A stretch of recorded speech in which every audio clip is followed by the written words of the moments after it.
Olá, pessoal, vamos à nossa segunda parte da nossa aula. Bom, agora a gente vai falar sobre as aplicações da nanotecnologia, né? Como eu falei para vocês, nanotecnologia ele é um termo um pouco mais amplo, envolveria tudo que puder aí sobre nanopartículas, né? Tudo que for na escala nanométrica entraria na nanotecnologia. Então, por exemplo, indústria automobilística e a aeronáutica usa a nanotecnologia para fabricação de materiais mais leves, para ser utilizado nas aeronaves, pneus que durem mais, plásticos que não sejam inflamáveis, né? Indústria química e de materiais também utilizam nanotecnologia, então tem tipos de tinta, tinta usada por exemplo, para pintura de carro. Eles têm, às vezes elas são tão sofisticadas que elas usam nanopartículas, né? Para questão de refração da cor, como a gente viu lá nos vitrais, né? Então, pode-se usar na indústria química, por exemplo, né? Indústria eletrônica e de telecomunicações, né? Para fabricação, por exemplo, de tela plana, tela de notebook, essas coisas. Para tornar mais eficiente também o armazenamento de dados. O meio ambiente utiliza nanotecnologia também, por exemplo, para fazer nanosensores que detectem poluição ou algum agente tóxico, por exemplo, né? Ou algum contaminante, né? Produção agrícola, também é utilizado nanosensores para monitorar o solo, o desenvolvimento das plantas, ou até mesmo para liberar, por exemplo, um herbicida, né? Nanocápsulas liberadoras de herbicidas também dá para utilizar, já é utilizado, né? Setor energético também utiliza, né? Fabricação de nanomateriais para armazenamento de hidrogênio, que mais? Setor de fabricação de modo geral. E aí entramos na indústria farmacêutica e biomédica, né? Então, que aqui é o nosso foco, porque daí entraria a nanobiotecnologia. Todos esses outras aplicações que eu falei é nanotecnologia de um modo geral. Aí, quando a gente fala de aplicação biomédica, farmacêutica, biomédica na área da saúde, aí a gente entra com nanobiotecnologia, tá? Que eu vou dar os exemplos mais para frente para vocês. Bom, eu acho melhor, antes de falar da aplicação no uso da indústria farmacêutica, por exemplo, eu quero falar para vocês quais são os tipos de nanopartículas utilizadas. Quando eu falo nanopartícula, é qualquer tipo de biomaterial, pode ser qualquer tipo de polímero usado que tem uma escala nanométrica. Então, se a gente estivesse aqui juntos na sala de aula, eu perguntaria para vocês, para ver se vocês se lembram, qual é a escala de grandeza de uma nanopartícula. Para ser considerado uma nanopartícula, tem que ser menor do que quanto? Né? 100 nanômetros. Então, para ser considerado como nanopartícula, ou para que se enquadre na nanotecnologia, tem que ser na escala nanométrica, ou seja, ter aí menor do que 100 nanômetros.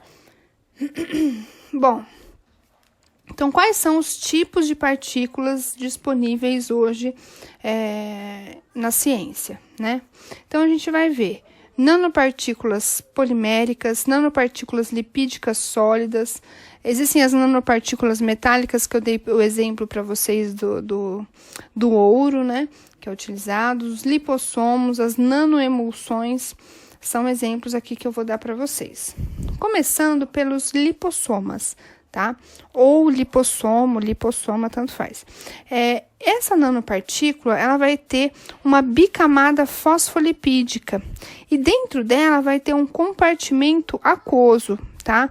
Então, olha só. Aqui, vocês conseguem ver o apontador? A gente tem, por exemplo, aqui a bicamada lipídica. Então, lembrem-se aqui dos fosfolipídios, tá? Aqui tem uma camada, deixa eu colocar aqui o marca-texto. Então, aqui nós temos uma porção que ela é hidrofílica. E aqui nessa parte de dentro, tá? Ela é hidrofóbica. Então, o que tá em vermelhinho aqui é hidrofílico e essas caudas aqui, essas porções, essas cadeias de ácidos graxos são hidrofóbicos, tá? Porque são lipídicos. Ok, pessoal? Então, notem que como ela tem uma bicamada, tanto a parte externa quanto a interna, ela é hidrofílica, concordam? Porque olha só, o que tá vermelhinho aqui é hidrofílico, ó. Esses vermelhos aqui externos é hidrofílico. Essa camada interna aqui é o núcleo do lipossoma. Ele é hidrofílico também, tá bom? Bom, deixa eu voltar no apontador aqui. Então, qual que é a característica de um lipossoma? Ele vai apresentar uma camada lipídica externa e dentro, no núcleo, vai ter um compartimento aquoso, que são capazes de transportar tanto substâncias hidrofílicas quanto lipofílicas. Se for uma substância lipofílica, nesse caso, eu faria apenas uma única camada desse lipossoma, e não duas, tá bom? Esse lipossoma, ele é muito utilizado, acho que de todas, ele talvez seja o que eu mais ouço falar, assim, de utilização. Porque ele é utilizado para tratamento de câncer, para terapia gênica, produção de vacinas, contra doenças parasitárias, cardíacas.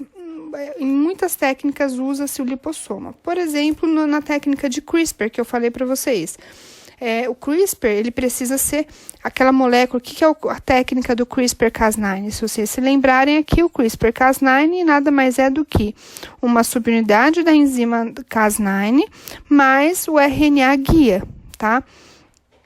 Nesse caso, ele precisa ser carregado para dentro da célula, então tem que ser utilizada uma molécula carreadora.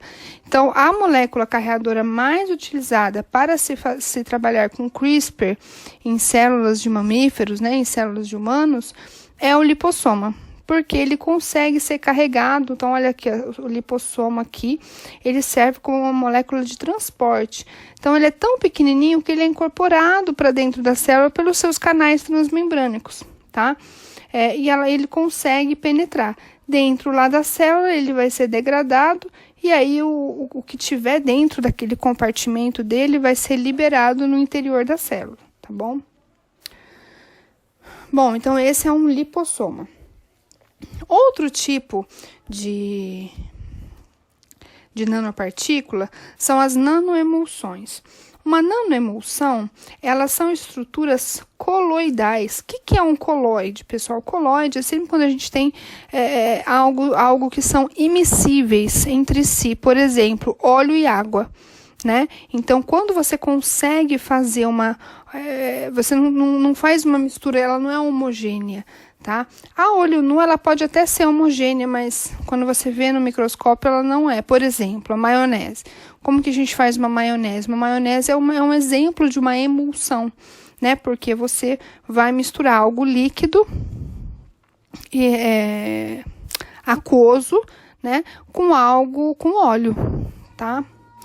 Então, aqui, ó, só um exemplo para vocês, no seu canto superior direito, tem aqui uma imagem de uma emulsão bifásica convencional, que é o caso da maionese, tá? Uma manteiga também é uma emulsão, tá bom? Só um exemplo aqui básico. Nesse caso, uma nanoemulsão também é uma estrutura coloidal, que vai ser uma dispersão de dois líquidos que são imissíveis, né? Ou seja, que eles não se misturam, tá? E essa dispersão pode ser tanto óleo em água, quanto água em óleo, tá? Qual que é a diferença dos dois? Óleo em água, entende-se que tem mais água do que óleo. Quando eu falo que água em óleo, tem mais óleo do que água, tá? As nanoemulsões mais comuns são as de óleo em água, então tem mais água do que óleo, tá? Por quê? Elas facilitam a solubilidade de substâncias que são hidrofóbicas e aumentam a sua biodisponibilidade, tá? Então, olha só. Então, aqui a gente tem uma nanoemulsão, tá? Então, a gente tem a extremidade dela, que ela a parte de fora, ela é hidrofílica, olha só. Então, a extremidade dela, a parte de fora é hidrofílica, mas o centro dela, tá? Ela é hidrofóbica. Então, ela vai carregar substâncias que são lipídicas, tá bom? Que são hidrofóbicas também. Então, dentro, coloca-se, por exemplo, o princípio ativo que seja hidrofóbico. O fármaco que você quer carregar, tá? Então, você coloca aqui, tá? E aí, você consegue carregar isso para dentro de alguma... Enfim, da onde você quer levar esse princípio ativo, tá bom? Bom, isso é uma nanoemulsão, ok? Bom, a característica de uma nanoemulsão, gente, ela obrigatoriamente, a parte de dentro, ela tem que ser hidrofóbica. Então, eu não posso carregar nada que seja hidrofílico aqui, tá bom? Bom, vocês podem estar se perguntando, professora, então qual que é a diferença de uma nanoemulsão com um lipossoma? O lipossomo, ele normalmente, apesar de eu ter falado que ele pode ter uma camada só, ele geralmente é utilizado com uma bicamada. Então, eu vou carregar algo hidrofílico aqui dentro, tá? Diferente de uma nanoemulsão, que eu vou carregar algo aqui dentro que seja, por exemplo, miscível em óleo, alguma gordura, entendeu? Algo que seja hidrofóbico, ok? Bom, aí nós temos as nanopartículas lipídicas sólidas, também são coloidais, tá? Porém, aqui no caso, por exemplo, ela é como a nanoemulsão, porque há a presença de uma fase aquosa e de uma fase oleosa. A diferença de uma nanopartícula lipídica sólida e uma nanoemulsão é que a parte de dentro que vai na nanoemulsão, que eu acabei de citar para vocês, ela obrigatoriamente tem que ser líquida. Agora, uma nanopartícula lipídica sólida, como o próprio nome diz, o centro dessa nanopartícula tem que ser sólido obrigatoriamente, tá? Então, olha só aqui a diferença. Olhando para os dois, você pode até não ver muita diferença. Ó, do seu lado esquerdo, nós temos uma nanoemulsão representada pela letra A, tá? Tem essa camada lipídica externa, certo? Que, na verdade, essa parte externa é hidrofílica e a parte interna é hidrofóbica. Só que notem que aqui dentro, numa nanoemulsão, o lipídio ele tem que estar obrigatoriamente no estado líquido. E numa nanopartícula sólida, o lipídio de dentro ele tem que obrigatoriamente estar no seu estado sólido, tá? Então, vai dependendo do que você quer carregar, tá, gente? Aqui, ó, tais partículas, as nanopartículas lipídicas sólidas são empregadas principalmente na indústria alimentícia, para carregar o quê? Vitaminas e nutracêuticos, como, por exemplo, beta-caroteno, que é precursor da vitamina A, o licopeno, liteína, fitoesteróis, todos eles são vendidos em nanocápsulas, tá? Em nanopartículas lipídicas sólidas, ok? Bom, outro tipo de nanopartícula que nós temos é a nanopartícula polimérica. Essas nanopartículas poliméricas, como o próprio nome diz, né, são polímeros, existem dois tipos, as nanoesferas e as nanocápsulas, tá? Elas só vão ter diferença entre si em relação à sua composição e à sua organização estrutural, tá? Olha só, aqui é uma nanocápsula, certo? E aqui é uma nanoesfera. O que tem de diferente nas duas? As nanocápsulas, elas têm um envoltório polimérico que vai circundar um núcleo que é oleoso, tá? Então, olha aqui, ó. Ela tem uma cápsula polimérica e o núcleo é oleoso, tá? Agora, uma nanoesfera, ele tem uma matriz polimérica, não um envoltório, tá? E não possui óleo em sua composição. Então, ele todo é o polímero. Ele é uma matriz inteira que pode carregar o fármaco incluído, né, como uma inclusão dentro da sua matriz, tá bom? Essas dois tipos de nanopartículas, elas são muito utilizadas na área de como carreadores de fármacos anticancerígenos e antibióticos. Então, as nanopartículas poliméricas, nanocápsula e nanoesferas são as mais utilizadas para uso farmacêutico, tá? Elas reduzem, por exemplo, elas aumentam a biodisponibilidade, elas fazem com que o fármaco fique disponível por mais tempo na corrente sanguínea, tá? Porque ele vai sendo liberado aos poucos de dentro dessa matriz ou de dentro aqui para conseguir sair dessa parede polimérica, tá bom? Então, olha só as diferenças do que nós vimos. Um lipossoma, tá? Que geralmente tem uma bicamada fosfolipídica. Então, tanto a parte interna quanto a parte externa é composto por substâncias hidrofílicas. Então, o que eu for carregar aqui pode ser solúvel em água, tá? E detalhe, dentro é líquido, certo? Uma nanoemulsão, eu tenho uma única camada lipídica externa, tá?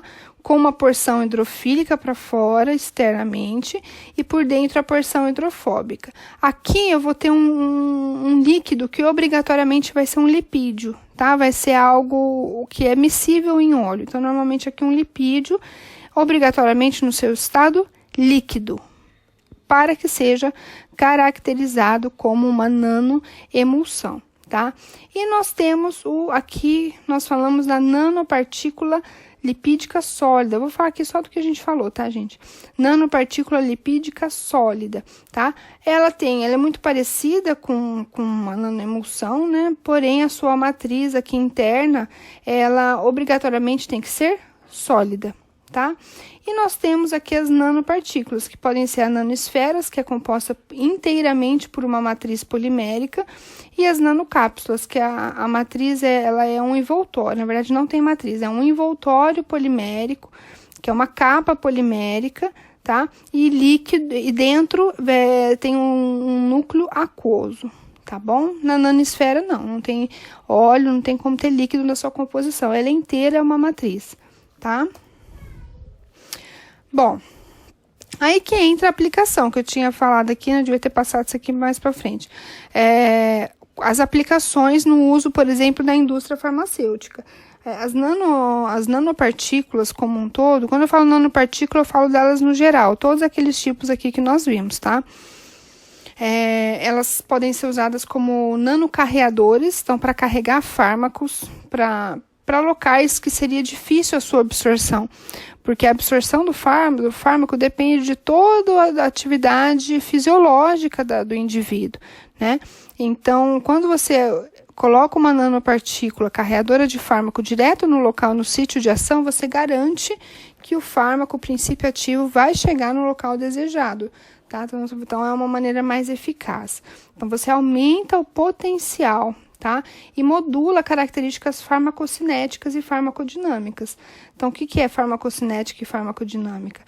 A farmacocinética seria essa via de entrada, a duração da biodisponibilidade na corrente sanguínea ou no local de ação, né? O quanto tempo isso vai durar e a maneira como ele é excretado.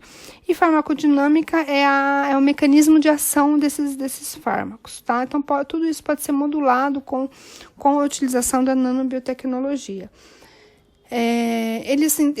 Essas nanopartículas são capazes de melhorar a estabilidade, seja in vitro ou in vivo, de um fármaco, porque o que é estabilidade? A partir do momento que o medicamento ele é utilizado, espera-se que aquele princípio ativo, após ser ingerido e metabolizado, ele chegue no seu sítio de ação com a molécula intacta.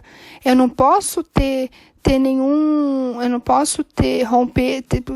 perigo das minhas ligações químicas se romperem e a minha molécula perder a sua conformação tridimensional. Ela tem que chegar lá intacta, tá? tá? Senão não tem o princípio ativo, ele não vai exercer o seu papel no sítio de ação, tá? Então, eu melhoro essa estabilidade, garantindo aí essa conformação tridimensional da molécula, tá?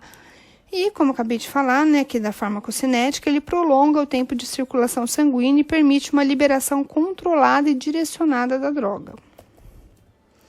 Bom, continuando sobre as aplicações, a nanobiotecnologia, então, não só na questão de uso farmacêutico, mas também diagnóstico, tratamento, monitoramento de doenças, prevenção e controle de doenças, na engenharia genética, na terapia gênica, na terapia nutricional, o uso de nutracêuticos, aí entraria a questão farmacêutica também. A área de cosmético, na área de estética, também utiliza a nanobiotecnologia, tá? Por exemplo, no diagnóstico ou monitoramento de doenças, existem os chamados nanosensores ou biosensores, que permitem uma detecção mais sensível e rápida de algum determinado composto, de um analito. Tá? Por exemplo, eu quero detectar a concentração da glicemia, tá? Nesse caso, os engenheiros... Pessoal, eu até esqueci de comentar isso com você. Quando a gente fala de nanobiotecnologia, não dá para trabalhar só com o pessoal da área médica, viu? Tem que ter uma multidisciplinaridade muito grande. Você tem que trabalhar com engenheiro eletrônico, com engenheiro mecânico, porque você tem que trabalhar com engenharia, tá? E esse é um campo que a gente não domina. Por exemplo, eu conseguiria desenvolver um biosensor? Não, um biomédico sozinho ou um farmacêutico sozinho não consegue desenvolver. Então, precisa ter auxílio do pessoal da engenharia, tá? Então, geralmente, são áreas que trabalham juntas. Então, eu me lembro que a gente até chegou lá no laboratório, queria trabalhar com essa questão de biosensores, trabalhar com essas detecções de analitos mais rapidamente, direto no tumor do paciente, no câncer de tireoide. A gente chegou a fazer uma parceria com o pessoal do setor de nanotecnologia de engenharia, né? Só que assim, eles começaram a falar da linguagem deles lá, do desenvolvimento matemático da coisa, mecânico, né? Então eu fiquei assim, boiando. Falei, meu Deus do céu, né? A gente acha que a gente que é doido, né? Mas tem gente mais doida que a gente. Então, é outra área que nós não temos conhecimento. Então, a nanotecnologia, quando a gente quer aplicar a utilização biológica, né? A gente precisa ter esse envolvimento com outras áreas. Isso é multidisciplinar. A nanotecnologia ou a nanobiotecnologia, ela é multidisciplinar, tá? Bom, então o que eu estou dando para vocês são noções, né, do que dá para fazer. Então, aqui, por exemplo, seria desenvolvido um biosensor que teria um elemento de reconhecimento que se encaixaria em um analito em questão, um analito-alvo. Então, por exemplo, a molécula de glicose. Ou se eu quero detectar, por exemplo, a gente estava tentando ver a questão do iodo, captação de iodo, para ver se tinha resíduo de célula cancerígena. Então, aqui poderia ser um biosensor que captasse a molécula de iodo, né? Aí, aqui teria um transdutor de sinal e ele iria liberar o sinal e eu poderia quantificar isso de maneira automatizada, tá? Pelo computador, pela emissão de sinais, tá? Ok, pessoal? Então, isso seria uma maneira mais rápida e mais sensível de medir concentração analítica de qualquer coisa, tá? Aqui eu trouxe para vocês uma notícia, desculpa, que eu achei bem interessante, que lá na USP de São Carlos, eles fizeram um projeto que desenvolveu um nanosensor que usou uma molécula proveniente do ferrão da abelha para detectar bactérias em alimentos e bebidas. Então, o que eles fizeram? Eles pegaram um um filme com eletrodos de prata, que seria um material condutor de eletricidade, e partículas magnéticas na escala nanométrica. Tá? E eles recobriram isso, então eles usaram nanopartículas metálicas aqui, tá? E eles recobriram ou envolveram isso com um composto chamado melitina. A melitina ele é um peptídeo extraído do ferrão de abelhas que interagem especificamente com bactérias. Então, quando você constrói uma nanopartícula metálica coberta com melitina e você coloca isso em contato com qualquer amostra, por exemplo, uma água que você quer saber se está contaminada, essa nanopartícula metálica ela vai atrair e capturar as bactérias. Tá? Então, você consegue, nesse biosensor seria adaptado para emitir esse sinal quando a bactéria se ligasse. Então, você conseguiria, por exemplo, detectar se tem bactéria na água. Então, imagina, sem precisar fazer toda aquela etapa de cultura, tá? Que vocês sabem que é demorada. Então, é uma maneira mais sensível e mais rápida, tá? Bom, como eu falei para vocês, temos também a questão do uso farmacêutico, as chamadas nanoformulações, né? Que aí a gente vai ter a utilização de nanopartículas que melhorem a eficácia desse fármaco, tá?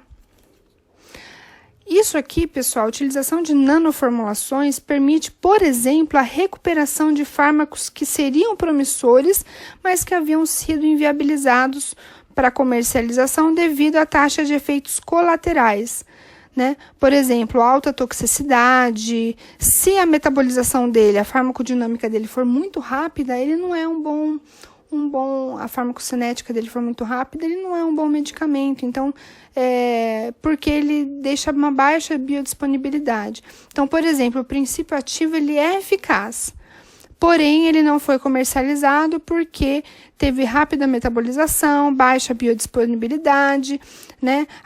Eu tinha que colocar uma quantidade de princípio ativo muito grande para que ele conseguisse chegar numa concentração mínima desejável no lugar de ação. Porque uma coisa é o que vocês ingerem inicialmente, por exemplo, por via oral. Até ele ser metabolizado, absorvido no estômago, vai lá para o fígado metaboliza, até chegar no local de ação, não chegou a quantidade inicial que você ingeriu, né? Então, às vezes, precisa de uma quantidade muito grande de fármaco para poder exercer o papel que eu quero. Então, isso torna mais caro o medicamento e isso pode ter toxicidade maior, porque você está ingerindo uma maior quantidade de medicamento, né? Com uma nanoformulação, um nanofármaco, isso poderia ser corrigido, tá? Porque o nanofármaco ele só iria liberar o princípio ativo no local de ação. Certo, pessoal? Vocês estão acompanhando? Vão anotando aí, tá? Pra gente depois tirar as dúvidas no plantão. Aí aqui eu coloquei um exemplo de uma nanoformulação que teve como objetivo produzir compostos com maior biocompatibilidade, solubilidade e estabilidade em relação ao fármaco convencional. A primeira nanopartícula utilizada para fazer uma nanoformulação foi um lipossoma, né? E aí eles usaram isso para transportar a droga chamada Doxil. Essa droga ela era usada no tratamento de pacientes com sarcoma de Kaposi para aidéticos, tá? Além do lipossoma, para a construção de nanoformulações, utiliza-se muito as nanopartículas poliméricas, que seriam as nanocápsulas e as nanoesferas. Por exemplo, tanto a nanocápsula quanto a nanoesfera, você pode colocar o princípio ativo inclusos dentro da nanocápsula ou dentro da matriz polimérica da nanoesfera, ou eu posso simplesmente colocar esses ativos aderidos à superfície dessa nanocápsula ou dessa nanoesfera, tá? Tudo vai depender da velocidade que eu quero que isso seja metabolizado, tá? Se tiver aderido à superfície, ele vai ser metabolizado mais rápido.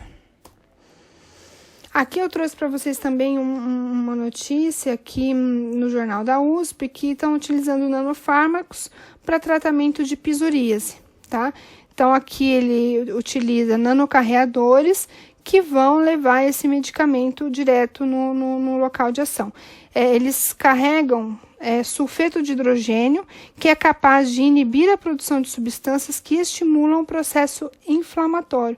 Então, seria um anti-inflamatório tópico com o uso de nanoformulações, tá? Outro exemplo também são dessas nanopartículas poliméricas, né? A nanosfera e a nanocápsula. Elas são utilizadas, por exemplo, como em próteses ortopédicas, fios de sutura biodegradáveis, utiliza-se nanopartículas. São utilizadas como carreadores de DNA também para terapia gênica, né? Eu lembro que teve uma aluna que fez uma iniciação científica na Unicamp, né, uma aluna nossa de biomedicina, que ela trabalhou com nanopolímeros, com biomateriais. Acho que aqui eu falo aqui nessa parte, ó. Ela trabalhou com biomateriais, que seriam polímeros nanométricos, né, que era utilizado para acelerar a cicatrização, né? Então, isso iria ajudar em pacientes com queimaduras, por exemplo. Se você utiliza essa nanotecnologia, esse biomaterial, você acelera a recomposição do tecido, né, essa reconstrução do tecido, e você facilitaria a recuperação desses pacientes. Também pode ser utilizado para órgãos e implantes, esses biomateriais, tá?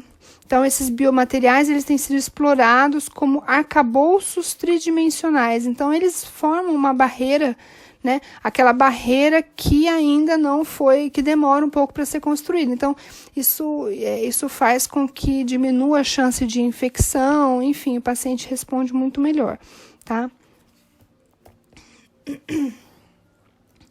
Temos também os chamados hidrogéis peptídicos, que também é um tipo de biomaterial, tá? Eles são utilizados para fixação de células, difusão de fatores de crescimento em processos regenerativos, contribuem para a angiogênese. Aqui, pessoal, esse hidrogel também ele é utilizado para ativar a cicatrização, tá?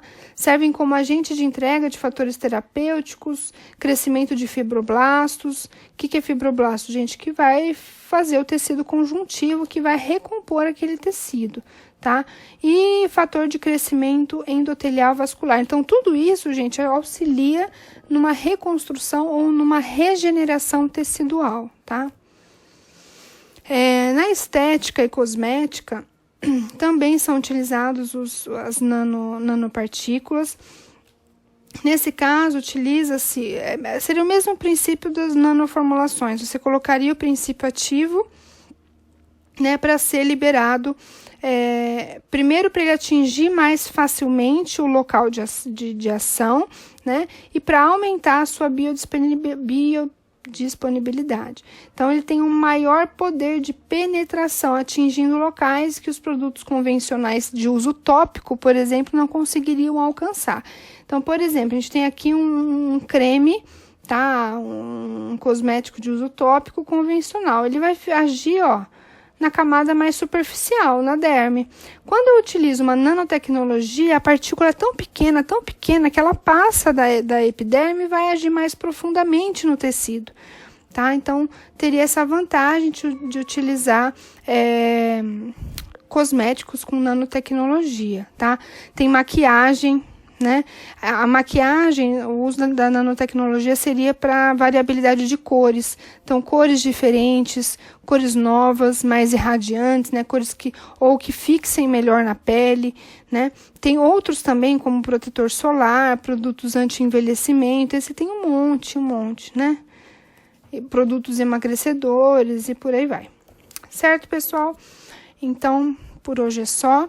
E aí, na próxima aula, eu estarei aí de plantão para tirar a dúvida de vocês. Bons estudos, até a próxima.